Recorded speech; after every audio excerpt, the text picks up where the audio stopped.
best. It's Thursday here on The Story, and tonight we're continuing to follow those deadly wildfires burning around Los Angeles. We'll take you there live in just a few minutes. But then, back here at home, today Multnomah County leaders announced the location for a 24/7 sobering center. We'll show you the property and the next steps to get it up and running. But first, we're taking a look at the cross-section between mental illness and the criminal justice system here in Oregon in an update to our Uncommitted series. It's our big story tonight.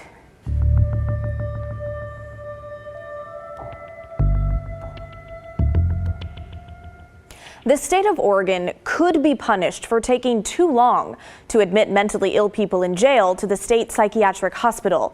And it's not the first time. A new legal filing is asking a federal judge to hold the state in contempt of court that could force drastic changes and costly investments.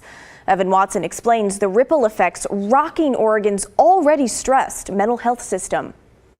Disability Rights Oregon, an advocacy group, is behind the new legal filing, asking a judge to find Oregon in contempt in a legal fight that first started back in 2002. Based on a long-standing judicial order, Oregon is required to admit mentally ill defendants in jail to the Oregon State Hospital within 7 days. These are people ordered by the court to get treatment so that they can aid and assist with their own legal defense. The concern being a jail is not a good place for someone with severe mental illness. The longer someone stays there, the worse they could get. I talked with Disability Rights Oregon's legal director, Emily Cooper, who says there's a human cost to noncompliance. Every day a person with mental illness spends in jail is a risk that they aren't just deprived their liberty, but they're at risk of losing their life.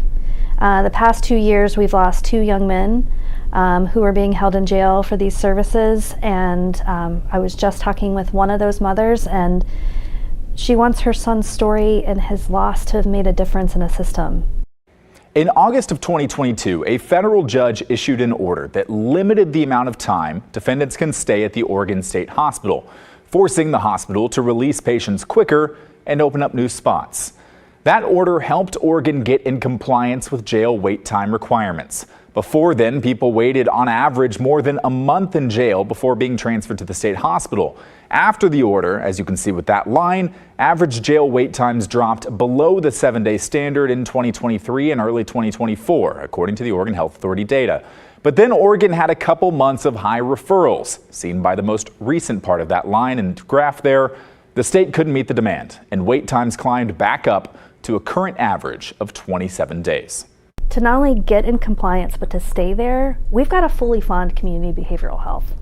There are multiple issues at play here, all intertwined. To start, Oregon needs to expand its mental health capacity. State psychiatric beds, community beds, all of it.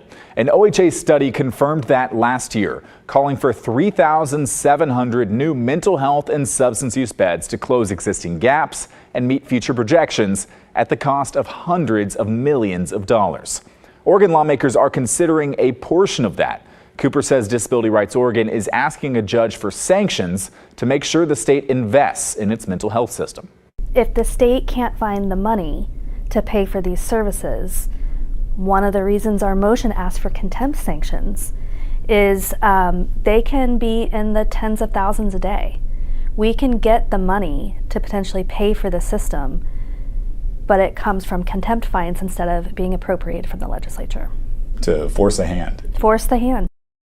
Cooper and Disability Rights Oregon believe that reducing jail wait times should be top priority, but every action has a reaction. We looked into the clear ripple effects from that shift in priority that started in 2022. Based on the judge's order, the Oregon State Hospital started releasing more patients earlier to make room for people waiting in jails. As a result, the percentage of defendants who were found mentally fit to proceed at the end of their state hospital treatment decreased from 59% to 40%, a 19% drop in restoration, per Oregon Judicial Department data. For the people not fit to aid and assist with their own criminal cases, their charges are often dropped. And then what? With shorter treatment at the state hospital and a lack of follow-up mental health services, this larger group of unfit defendants has committed more crimes within 6 months of their release. Judicial Department data shows a 46% increase in new felony cases and a 90% increase in new misdemeanor cases for defendants who had their aid and assist cases terminated in the prior 6 months.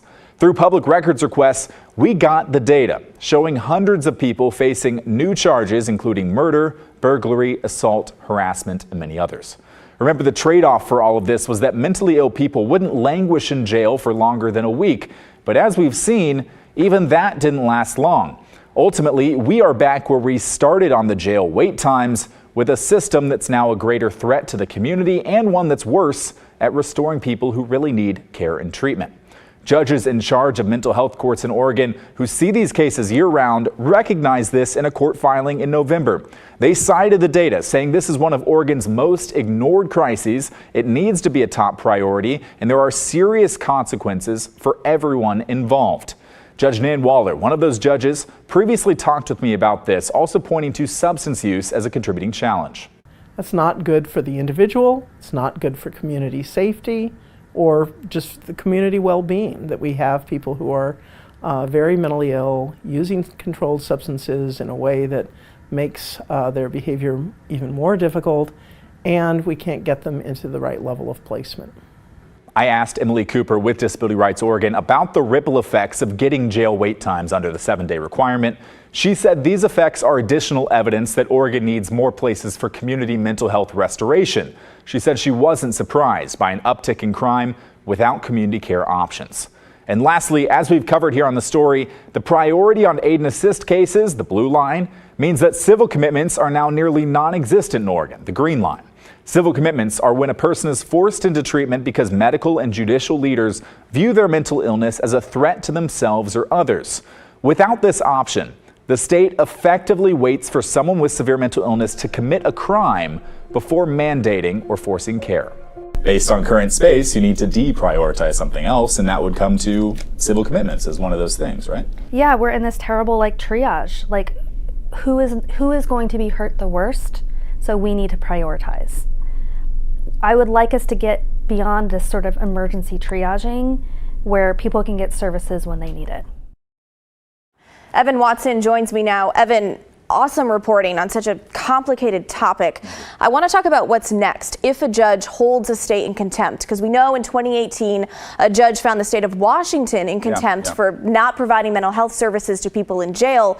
What happened next there? Yeah, so in that case in Washington, the state was ordered to pay about $200 million in fines for the violations to people who are waiting in jail, waiting for mental illness treatment. In addition to that, the state legislature appropriated about $90 million to take a former hospital facility, purchase it, renovate it, bring it up and running, get it up and running, and moving 70 patients there all within about 2 months. So these changes, the court-ordered fines and the new money from the legislature, helped Washington cut down the amount of people waiting in jail with mental illness for treatment from about 500 people to 15, getting the state into compliance there.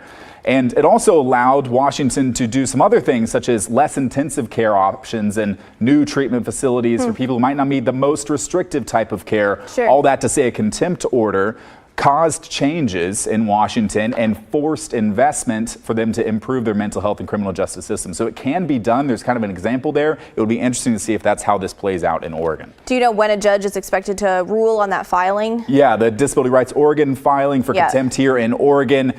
There was set to be a status hearing on this big case set for tomorrow. That has now been pushed back a couple of weeks. So I think that and this new contempt filing will probably all be rolled into one. I expect later this month to at least be discussion about this, to say, hey, here's what the next steps, and also what is the legislature doing, and that's going to play a role and come into this as well. And we know you'll be following this. Yeah. Evan, thank you so much. Now to those horrific wildfires in Southern California. Yet another fire started today, but a shred of hope as those Santa Ana winds calmed some, helping crews beat back some of the flames that continue to burn tonight. At least 5 people are dead, but that number could rise as fire officials are just now getting to areas they previously couldn't because of the flames. Within the last hour, fire officials say more than 10,000 structures have been burned between the Eaton and Palisades fires. That term structure applying to homes, apartment buildings, businesses, outbuildings, even vehicles. Meanwhile, a curfew could soon be in effect in the event evacuation zones around the Palisades and Eaton fires. And that's because at least 20 people have been arrested so far for looting. Having additional resources, having the National Guard with us, which will augment those resources, will help send a stronger message, keep people out of the impacted areas so we don't continuously victimize the people who have already been victimized, who have lost their homes.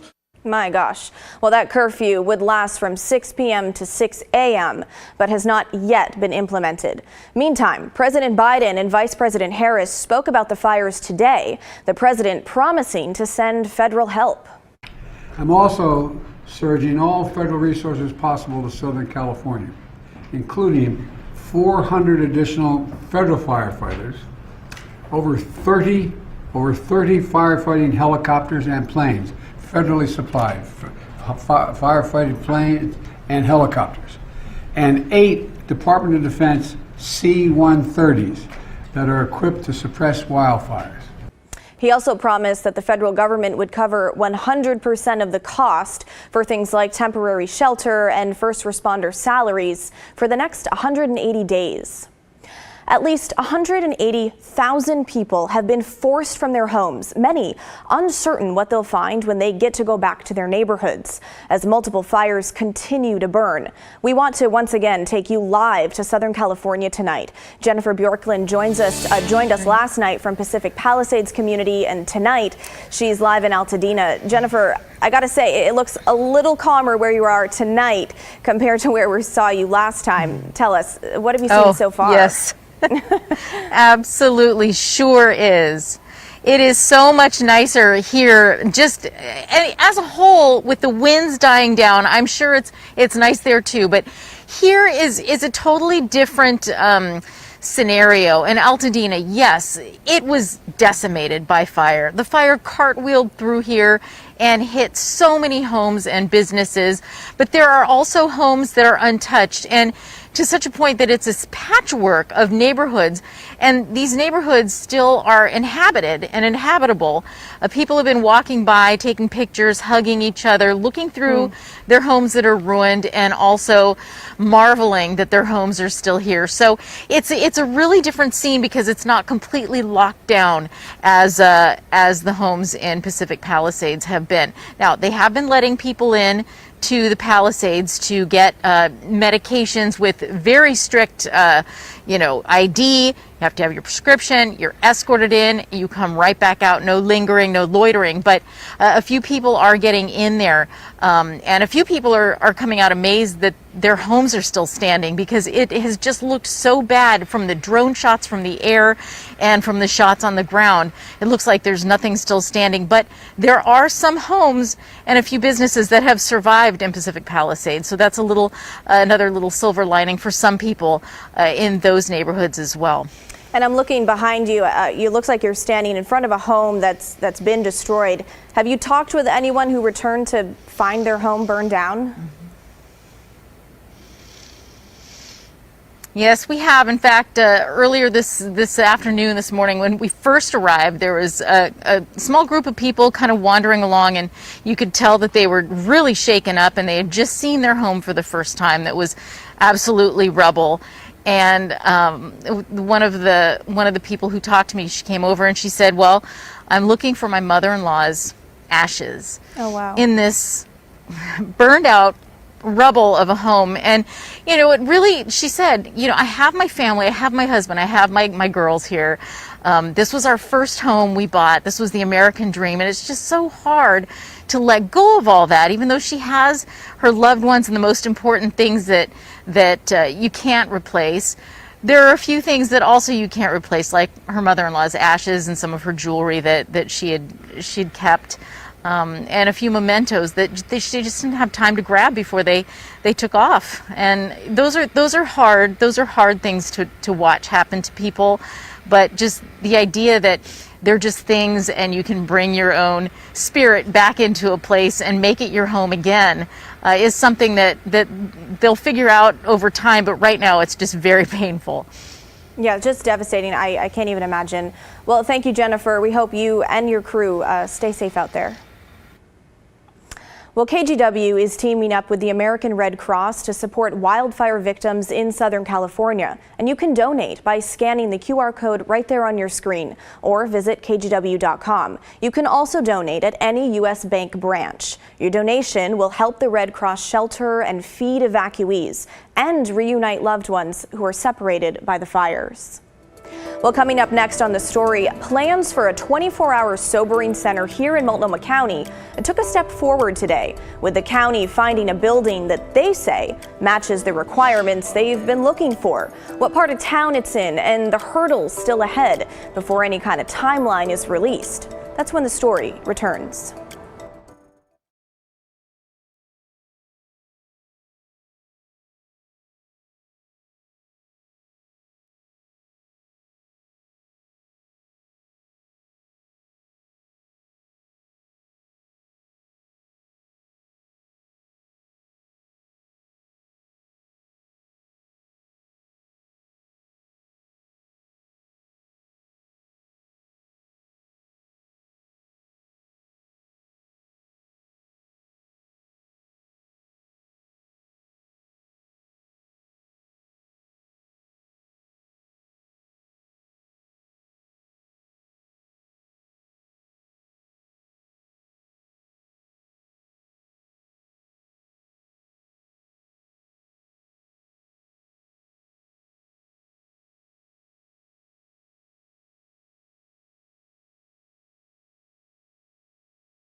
Now to an update on something Multnomah County first responders have been waiting for a long time.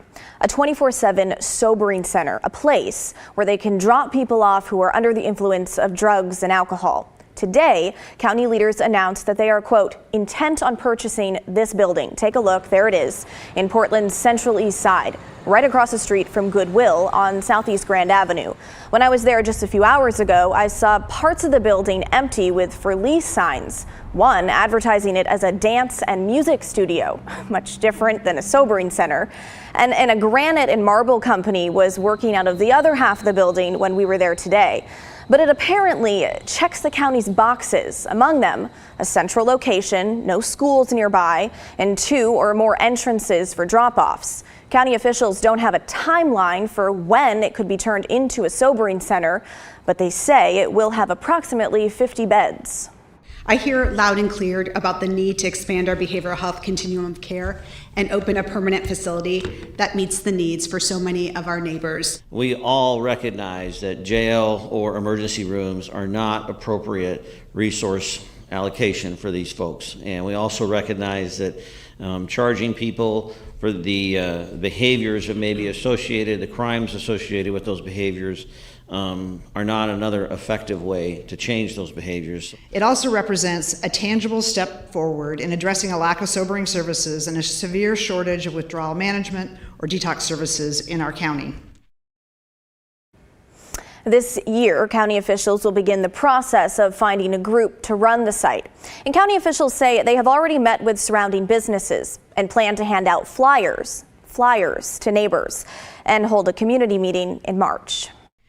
I want the community to know that we value and prioritize their input, and we want you to be a partner with us in making this a successful program for our community. I also plan to be very engaged in our Good Neighbor Agreement and work collaboratively with the neighborhood so that we are good neighbors and people are proud to support the facility and the change that it will make in the lives of people in our community.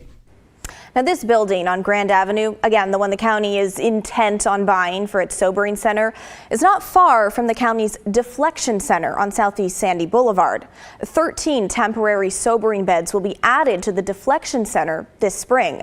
And then once the sobering center opens, potentially in 2026 is what I was hearing today, the plan is to bring deflection to that building as well, a sort of sobering and deflection combo, if you will, and closing the current deflection center on Sandy.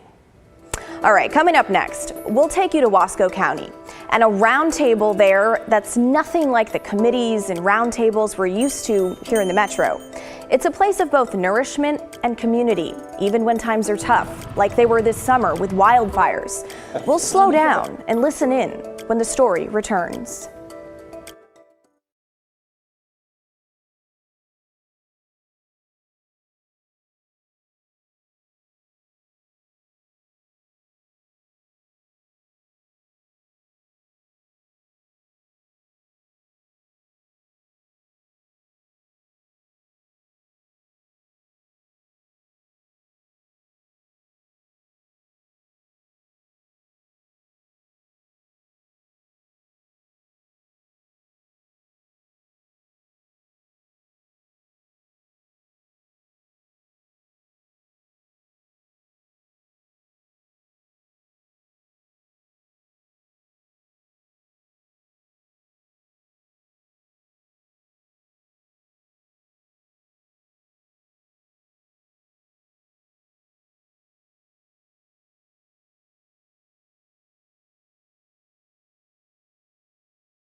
To rural Oregon now, in the area of Tye Valley in Wasco County, east of Mount Hood.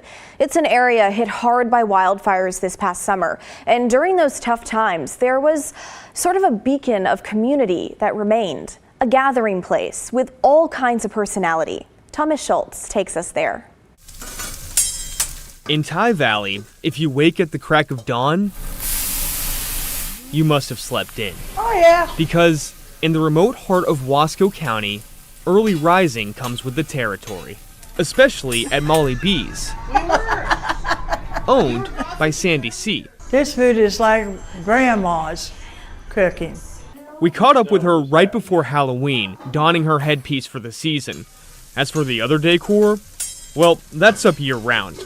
And for 21 years, Sandy's run this diner with a little help from her daughter, Corey. Everything is cooked fresh. Just after 6 a.m., they're ready for the morning rush. And then all this water is for our round table. The Round Table, Here, I'll let you through. which substitutes as the town newspaper, will soon be filled with contributors.